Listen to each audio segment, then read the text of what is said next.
Alright, so everybody wants to know what's the update on the house. Update. Don't even have a floor on the. Don't even have the floor finished on the basement. The basement floor is finished, but now you got the floor joists, which were as crooked as a dog's hind leg. Had to get them to straighten those up. So they did straighten that after I complained a lot. The lumber, I don't know where they bought it. They said it Rona. It just went just like that. Highs, lows. How could you put a chalk line on that to put a top floor on that? Couldn't do it. So they straightened that. Now I go back and look at it. There's two floor joists that got cracked. One's got to crack the full length of it. How do you build a house on top of a floor joist that's got to crack the full length? And the other one's got a big crack right knot like this. They got to be changed. So if I didn't either changed or another one run beside it and run right on together. screwed together, but I mean, what kind of a show was this? I mean, oh my God! Every day I'm stressed. I got to babysit these guys, and I feel sorry for the people who lose a house and they don't have a clue what's going on. I built a few houses with other guys when I was a kid working construction, and then I worked all my life as a tradesman. Well, I mean, we've built bunkies, we've built additions, we've built lots of stuff. I mean, half it's common sense. They put the floor, the well line in, and they came along with it. They came up 4 feet on the wall and drilled it through. We live in a country where there's going to freeze. They told me once. He said, "Well, that would be your problem if it froze." What? Yeah, it doesn't make any sense for it to have a well line so? that needs to be 4 feet underground or whatever. No, it goes underneath. I usually put them 6 foot on top of the footing, and it runs inside a ductwork, so that you're now done with it. Because if you ever have a problem and you can't fix it, and you say, "Well, I'm sucking air someplace," so you unbolt it at the pump, unbolt it in the well, and you pull the line straight out, and you feed another one straight in. You're done with a backhoe forever. Well, it would also stop it from being crushed when you backfilled it or damaged. Of course, that's another thing right there. But for it to come out of the ground and have no protection when it's going to be minus 40 this winter, go up on a 90, then over a 90, then down a 90. Created 4 90s going into a pump. Unheard of. I got that fixed. Yeah. But if I hadn't watched that... Well, you got that fixed, but now you got a hole in your cement wall. Yeah, which they got to fill. Yeah, exactly. Which will probably crack in time, and then you'll have a cracked foundation. Who knows? I mean, it just... Wait 5 years after the place is built. We'll see. So now they told you you'd be in September if they gave you... Yeah, they said... they didn't say September. They said I'd be in the early fall, but they didn't say 2025. I'm sure that's what it must be. I was going to say Tom wanted to know what year. Yeah, that's what I'm saying. What year, exactly. Yeah.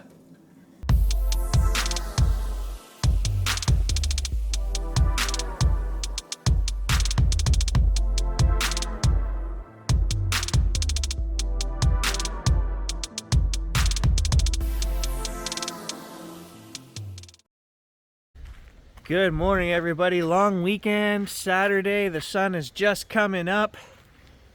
I have made an impromptu plan with Dad. My wife's working this weekend, so I thought, why don't we make this a bit of a boys' weekend?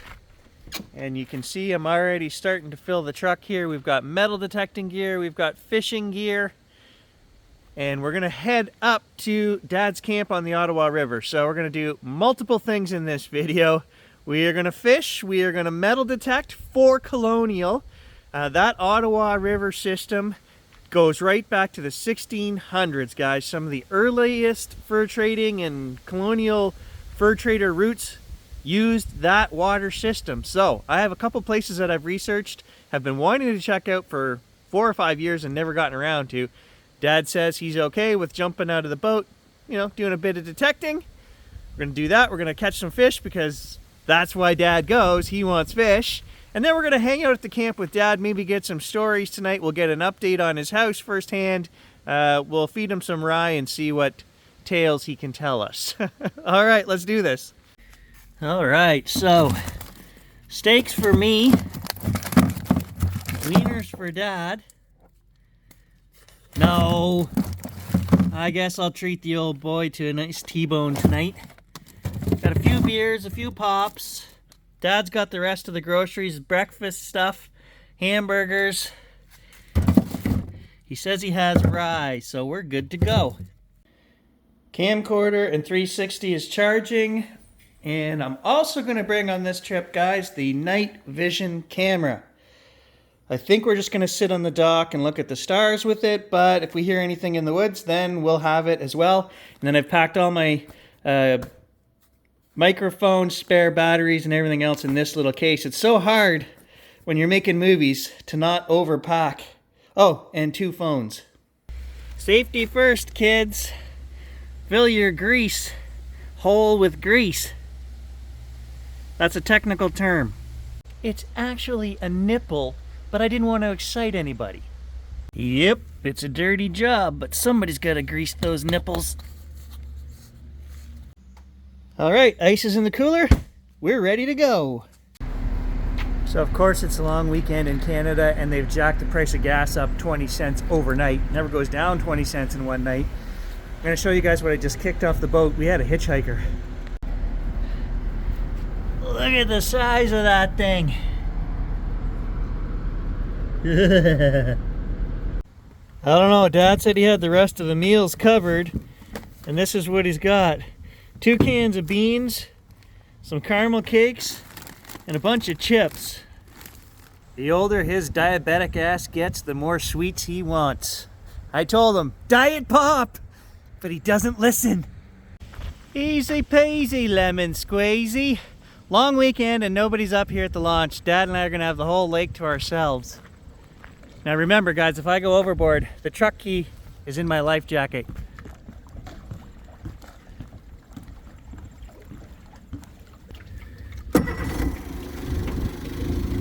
Gotta love that. It's the best motor I've ever owned.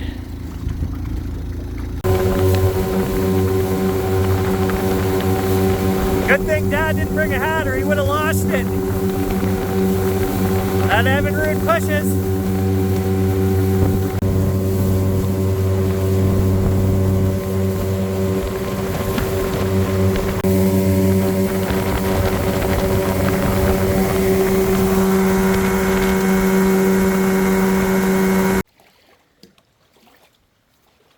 Oh yeah, this place is haunted.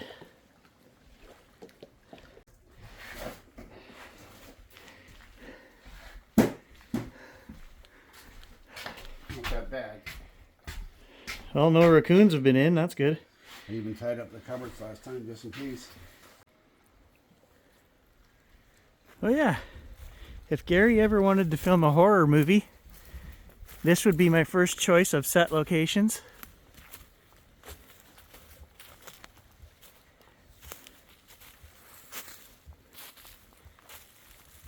Lost shack in the woods right here, yep. Check.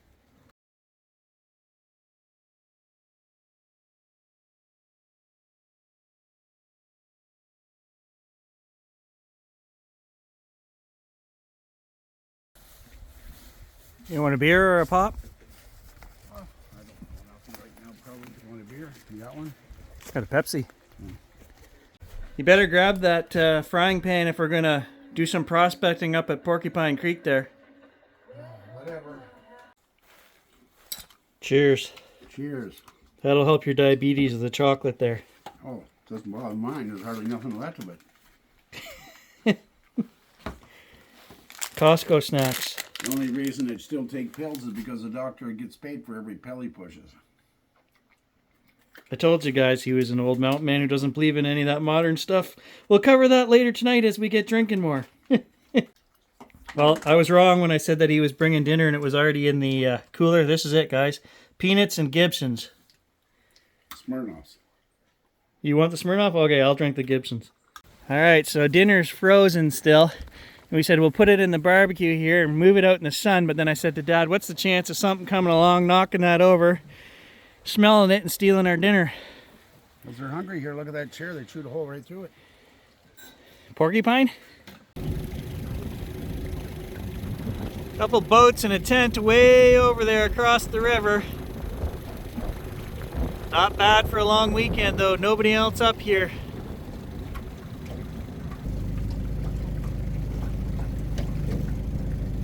Did you rub that lure between your toes like I told you? Yeah, but I got the hook caught, so I had to yank it out fast.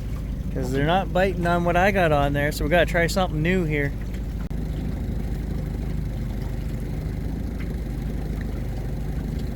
Nothing.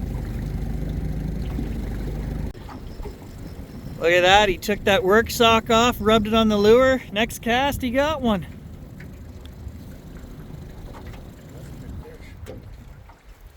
Unfortunately for you, the net is behind you. Or hang on, you keep fighting that, I'll get the net. Stay there. It is right there.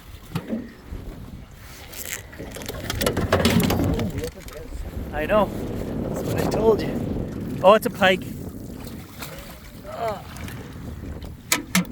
All right, it was a pike. But hey, there's dinner.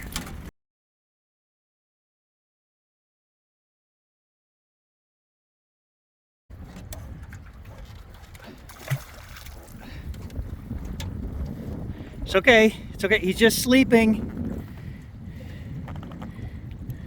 There he goes. A little bit tricky. You got to be delicate when you do this, but it works, guys. Trust me.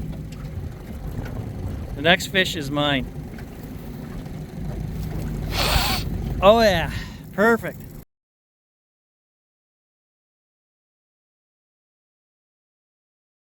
You bringing the salad for dinner tonight? Yeah, Little Caesar. Going for the feminist fish? Yeah.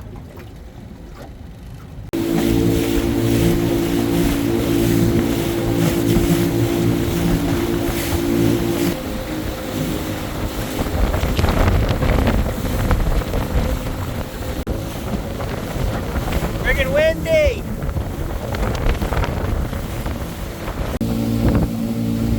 We're coming up on one of the places I want to metal detect. There was an old cabin there, just a few logs left. Could be 100 years old, could be 150 years old, I don't know. All right, I made it out of there. And I'm up on, there's a point here. Somewhere in there was the cabin, but we saw something when we were coming in.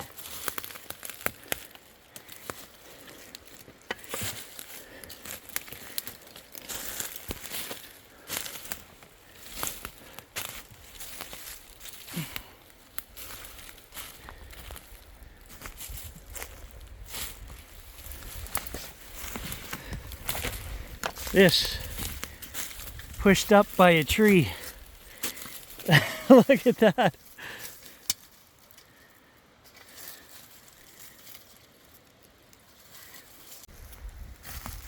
Well, not metal, but still a pretty cool find.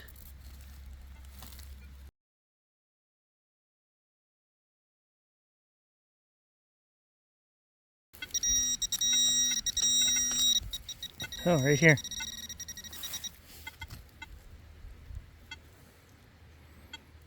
Oh, there's a surprise. Look at this, I see a coin.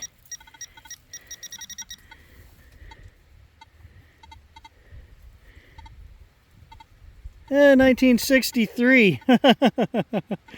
Not that old, but still pretty cool. In really good shape. Anyway, I always feel pressured, guys, that, you know, Dad's sitting down there holding the boat against the shore waiting for me. I can't enjoy it like I want to. I just feel pressure between the guys camping down there and Dad that we're going to come back just by ourselves, maybe before the end of the season, camp out and spend a couple of days of hardcore detecting through here and a couple other places I want to check out. But for now, we're going to jump back in the boat and get back to fishing, I guess. Yeah, a tree grew up through it. I did find that though. 63 nickel. Oh, yeah. But I mean, there's got to be more. There's got to be old stuff there too, but oh, yeah. Another day.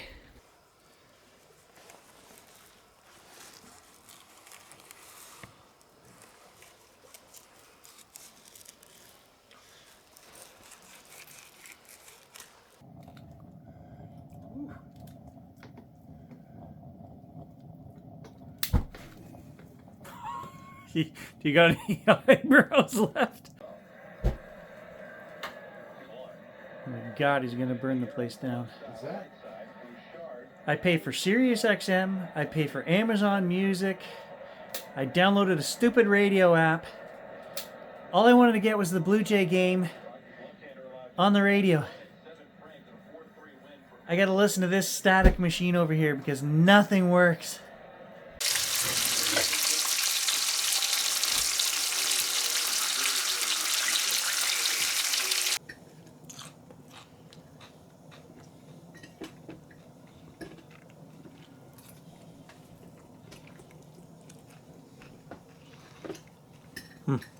Fresh fish. Yeah. She's hot. I just don't know if he trusts his fastball like he should. I don't think he knows that it's as good as it is.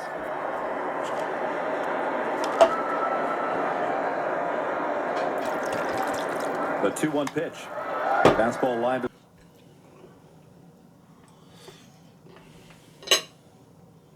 What was that? Fishbone. Did you just throw that on the floor? No, I didn't. I put it in here. Oh, you put it in your pocket for do later. that all the time. Okay. That's way better.